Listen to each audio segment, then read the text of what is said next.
Maverick Knight was a man who rarely entertained distractions. At 39, he had conquered industries, built empires, and accumulated more wealth than entire families could dream of for generations. He was used to being in control. His boardrooms were silent when he entered. His rivals were crushed without mercy, and women adored him, though he gave them little more than fleeting moments. What he never did, however, was entertain the idea of black women. Not as friends, not as lovers, not as anything beyond a passing glance in the sea of humanity. It wasn't that he openly hated them. It was worse. He dismissed them. Somewhere deep in the corridors of his upbringing, he had inherited a prejudice that told him they were not his kind of women. They were not his type. They did not belong in his world. And so, his life had carried on in its neat, orderly rhythm. Until that night. The rooftop of the Avalon Grand Hotel was bathed in gold.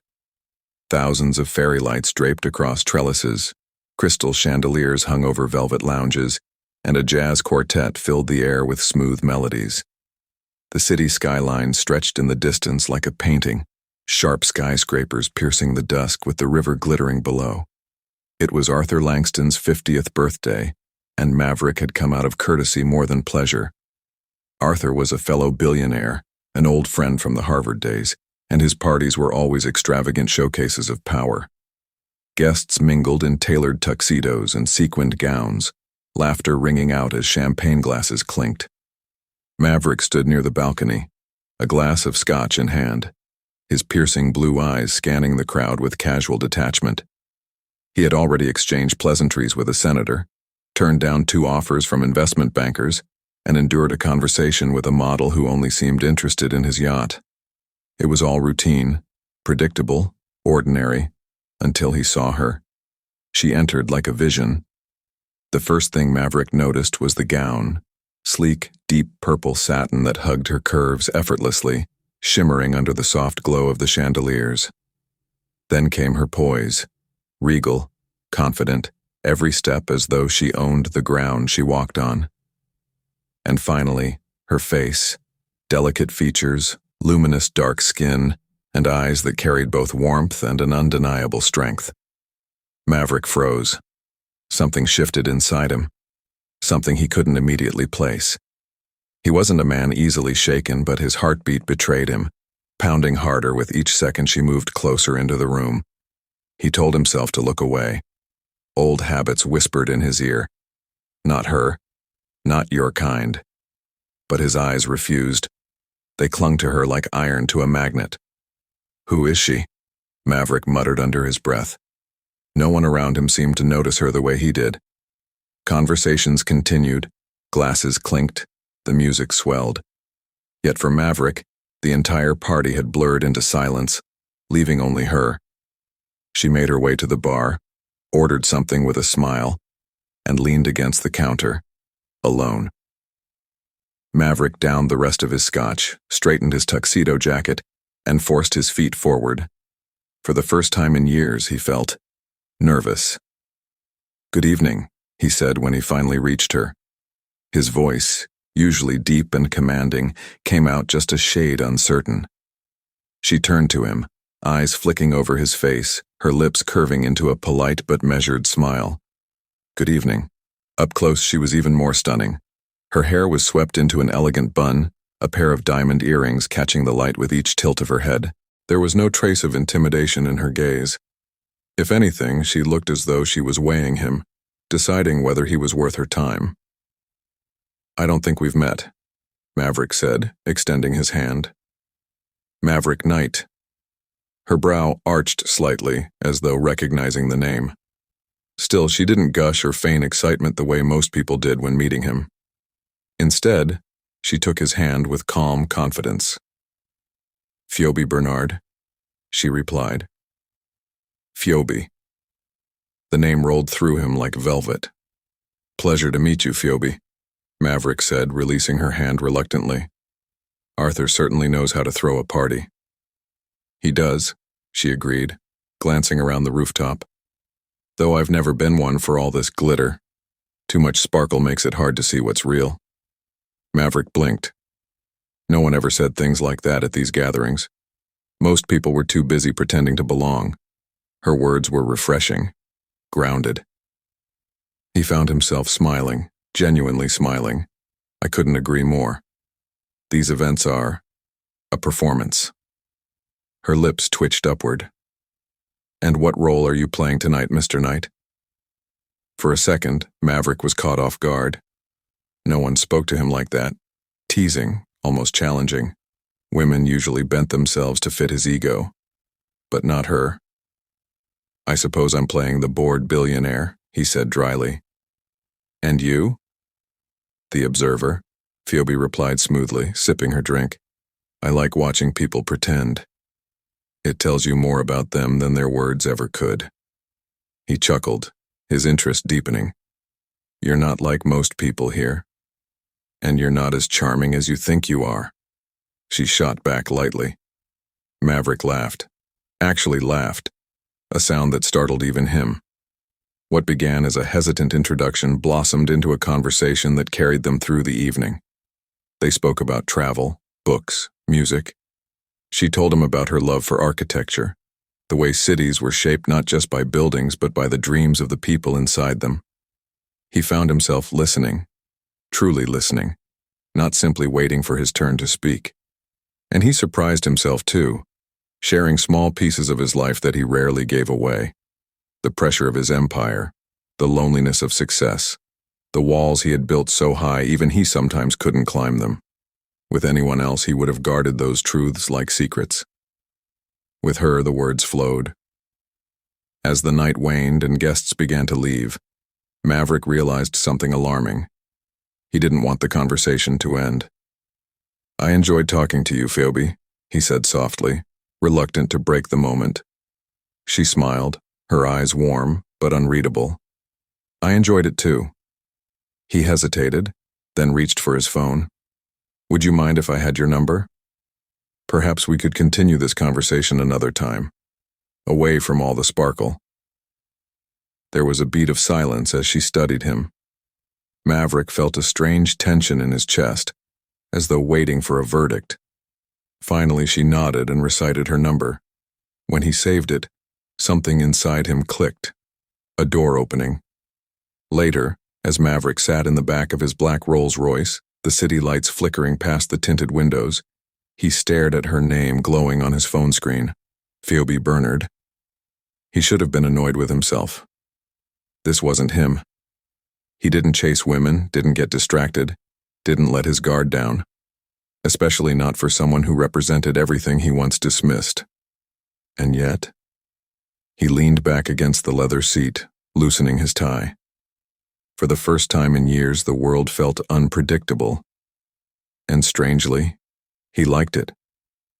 The billionaire who had never once entertained the idea of loving a black woman had just spent the night utterly captivated by one. And he couldn't shake the feeling that his life had just changed forever. Maverick Knight wasn't easily impressed. He had met queens, presidents, tech geniuses, and world-renowned artists. Yet the morning after Arthur Langston's birthday party, as he sat in his penthouse office staring at the skyline, his mind refused to let go of one name: Pheobe Bernard. He had typed it into his phone out of habit, but he hadn't stopped there. Curiosity gnawed at him. Who was she really? A woman that poised, that intelligent, that confident? She had to be more than just another party guest. His assistant Peter knocked and entered, carrying the day's agenda. Maverick was barely listening until Peter casually added, "Oh, and Richard Bernard's daughter will be at the corporate summit tomorrow. Shall I prepare your briefing?" Maverick's head snapped up. Wait, Bernard's daughter? Yes, Peter said, surprised at his sudden interest. Pheobe Bernard. She's the managing director of Bernard Global. She runs most of the company's operations now while her father focuses on investments. Maverick leaned back in his chair, a slow smile creeping across his face. Of course. Richard Bernard was a titan, one of the few men in business Maverick respected without question. And Phoebe, his daughter, wasn't just elegant and beautiful. She was powerful, accomplished, a woman who carved her own path instead of standing in anyone's shadow. It wasn't infatuation anymore. It was admiration. The next evening, Maverick arrived at the corporate summit. It was held at the Crystal Pavilion, a vast hall of glass and steel filled with the hum of the nation's most influential leaders. Maverick was accustomed to commanding attention wherever he went, but this time, he found himself searching the crowd for just one face. And then he saw her. Pheobe stood near the exhibition displays, her hair in soft curls that framed her face, her charcoal suit tailored to perfection.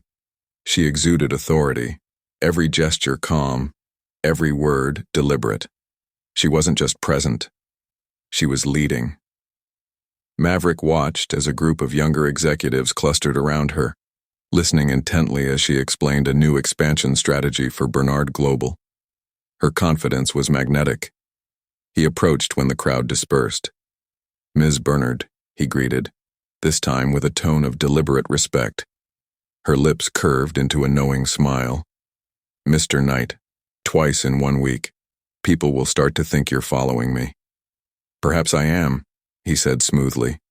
"Or perhaps we move in the same circles, and fate is simply doing me a favor." Pheobe chuckled softly, but her eyes narrowed with amusement. "You don't believe in fate, Maverick. You believe in control." That stopped him. She was right. It was something he had confessed during their first conversation, a rare glimpse into his guarded world. How had she remembered so easily? "I'm beginning to think you're far more dangerous than you look," Maverick said. "And I'm beginning to think you're not as untouchable as you pretend," Pheobe replied. Over the weeks that followed, they began to meet more often. At first it was under the pretense of business, lunches where they discussed mergers, dinners where they debated market trends, quiet afternoons in her office where she showed him Bernard Global's projects in sustainable energy. But somewhere between the contracts and the charts, friendship bloomed. Maverick found himself laughing more with Fobi than he had with anyone in years. She teased him without fear, challenged his opinions, and occasionally ignored his calls just to remind him he wasn't the center of her universe. He admired her work ethic, her discipline, her refusal to coast on her father's reputation. And she in turn admired his ambition, his relentless drive, and the rare glimpses of vulnerability he allowed her to see. For the first time, Maverick felt like he wasn't just admired for his wealth or power, he was seen. But the world around them wasn't so forgiving. At a private dinner one evening, Maverick's longtime business partner, Charles Wentworth, leaned across the table with a smirk. "I hear you've been spending quite a bit of time with Richard Bernard's daughter." Maverick didn't flinch. And, Charles drawled, swirling his wine. "Surely you know what people are saying. A man like you with, well, a woman like her. It doesn't exactly fit the picture." Maverick's jaw tightened. "And what picture is that?" "You know what I mean," Charles said carelessly. "Society has expectations. Investors have expectations. Don't complicate things by mixing personal with—" "That's enough," Maverick cut him off, his voice like steel. Charles leaned back, startled by the intensity in his eyes. But Maverick was done listening. That night, as he drove home, anger churned inside him. Not at Pheobe, but at himself. Because deep down, he knew Charles was only voicing what Maverick himself had once believed.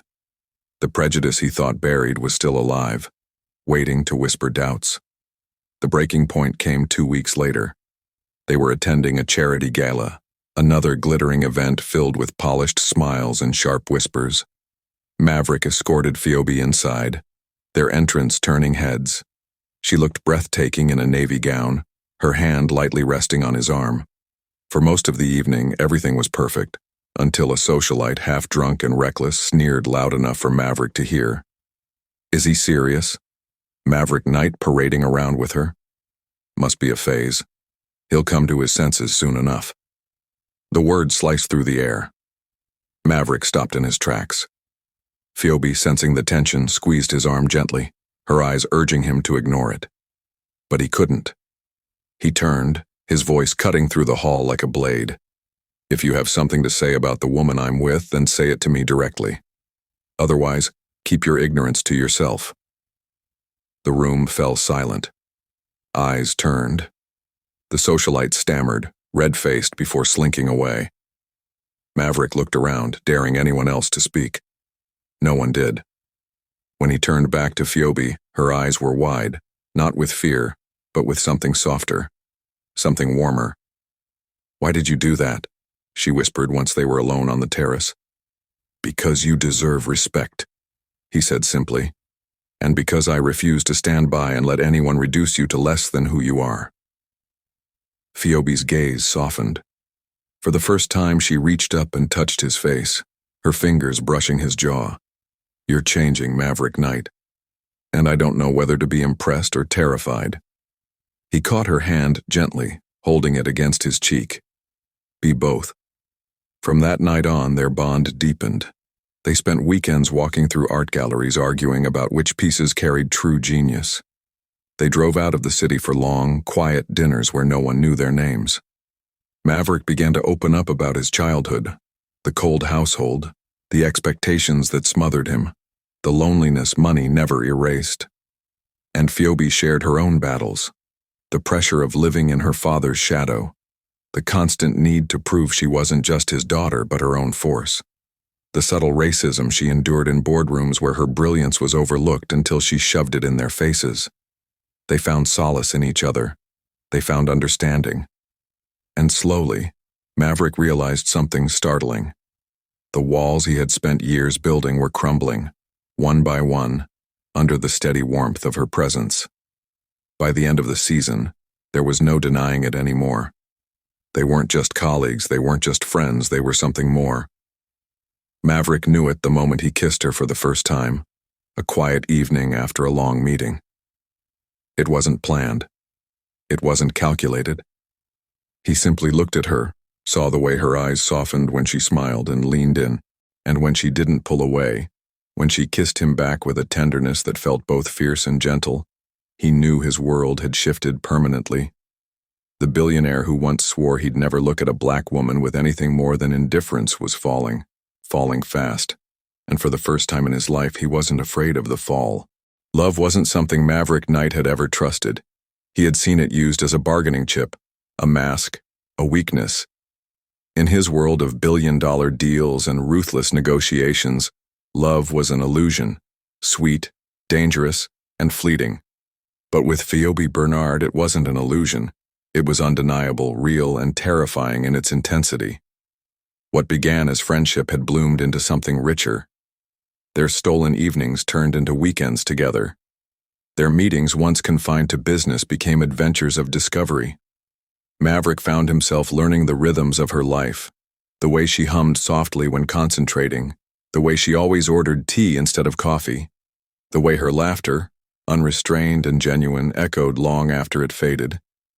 Fobi, in turn, saw a Maverick no one else had ever witnessed.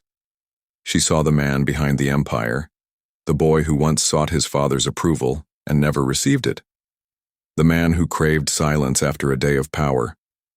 She saw his flaws, his stubbornness, his sharp temper, his occasional arrogance, but she also saw his tenderness, the quiet way he reached for her hand when no one was watching. They were falling deeply, undeniably in love. But love, especially love that broke barriers, never came without resistance. The media caught on quickly. Maverick Knight, elusive, untouchable bachelor, was suddenly appearing at galas with Pheobe Bernard on his arm. Cameras flashed, headlines screamed, gossip columns speculated. Knight's new flame. Bernard heiress or business move. Society shocked as Maverick Knight dates outside his type power couple or publicity stunt. Some applauded them, many didn't. And then there was his past. One crisp autumn evening, Maverick found himself face-to-face with Elena Moore, his ex-girlfriend. Tall, blonde, and striking, Elena had always been the kind of woman the world expected him to be with. They met at a charity event, and Elena wasted no time making her move. "Maverick," she purred, her red lips curving in a practiced smile. "Imagine my surprise seeing you with her." His jaw tightened. "What do you want, Elena?" "Just to remind you," she said, her voice dripping with false sweetness, "that people like us belong together." Do you really think your board, your investors, even your society friends will take you seriously with someone like Pheobe? He stepped closer, his voice low, dangerous. If you ever speak her name with that tone again, you'll regret it. Do I make myself clear? Elena faltered, her confidence cracking under the icy fire in his eyes. But the damage was done. Maverick couldn't shake the anger, not at her, but at himself, because once, he would have agreed with her. That night, as he sat in Phoebe's apartment, he confessed the truth. There was a time, he said quietly, staring at the floor, when I would have dismissed you, not because of who you are, but because of the color of your skin.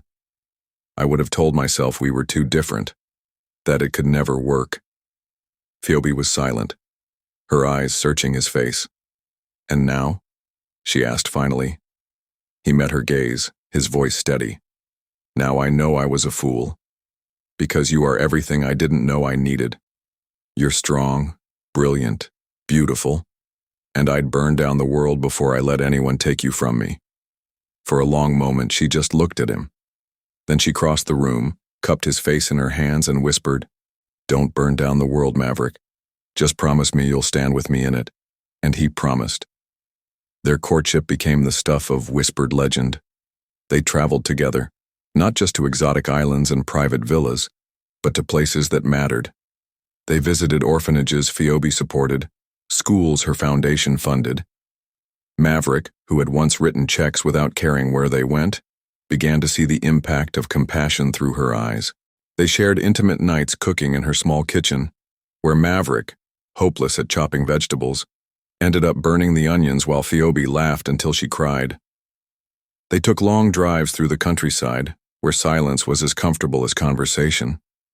And through it all, Maverick softened. Not weakly, not passively, but with a strength that came from knowing he didn't have to face the world alone. Still, the challenges persisted. An article surfaced, accusing Phoebe of only being with Maverick for his money. Another painted Maverick as a man experimenting with novelty, destined to discard her. The scrutiny was relentless. One night, after a particularly vicious article, Phoebe sat on her balcony, her arms wrapped around herself. "Maybe this was a mistake," she whispered. "Maybe the world will never see us for who we are."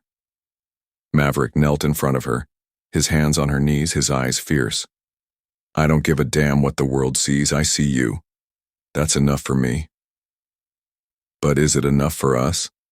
she asked softly. He didn't answer with words. Instead, he kissed her with a desperation that told her everything she needed to know.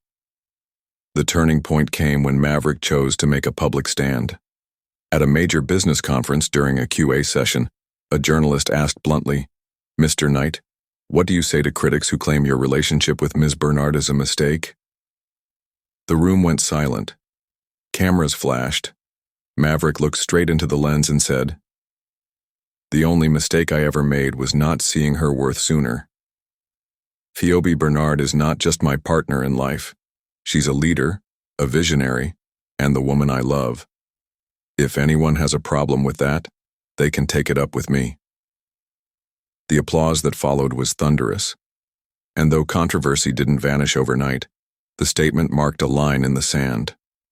Maverick Knight had chosen his side, and it was with Phoebe. It was only months later, on a quiet evening, that Maverick decided he couldn't wait any longer. They were at her favorite spot by the river, the city lights twinkling on the water. Phoebe leaned against him, her head resting on his shoulder, content. Maverick reached into his pocket, his heart pounding in a way it never had in boardrooms or battles. "Phoebe," he began, his voice uncharacteristically uncertain. She looked up at him, curiosity in her eyes. "I spent my life thinking love was weakness, that letting someone close would cost me everything. But then you came, and you showed me that love isn't weakness. It's the strongest thing I've ever known. I don't want to face a single day without you by my side." He pulled out the velvet box, opening it to reveal a diamond ring that sparkled like the stars above. "Will you marry me?" For once, Pheobe Bernard, eloquent, unshakable Pheobe, was speechless. Tears filled her eyes as she whispered, "Yes, 1,000 times yes." Their wedding was grand but intimate, a paradox only they could pull off. The cathedral was filled with roses and orchids, the pews lined with family, friends, and leaders from around the world.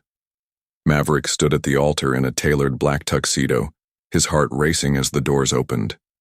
And there she was, Pheobe, radiant in white satin and lace, walking toward him like a vision. The entire world seemed to fade, leaving only her. When she reached him, Maverick took her hands, his voice steady as he spoke his vows. "I once lived in a world of walls built of pride and prejudice, but you broke them down with nothing more than your grace, your strength, and your love. From this day forward, I am yours, completely, unconditionally, eternally." Phoebe's voice trembled as she replied, "You once feared love, Maverick, but you gave me yours, and I'll spend my life proving you were right to trust it. I choose you, today, tomorrow, and always." When they kissed, the cathedral erupted in applause. As they danced that night under a canopy of stars, Maverick realized the truth. He hadn't just found love. He had found redemption. The billionaire who once dismissed black women had fallen irrevocably in love with one, and in loving her, he had discovered not only his heart, but his humanity. For Maverick and Phoebe, love had not just conquered prejudice, it had conquered everything, and it was only the beginning. Thank you so much for watching and supporting my channel. Your love, comments, and shares mean everything to me. Grateful for each of you. Let's keep growing together. With love from Whispers of Hope.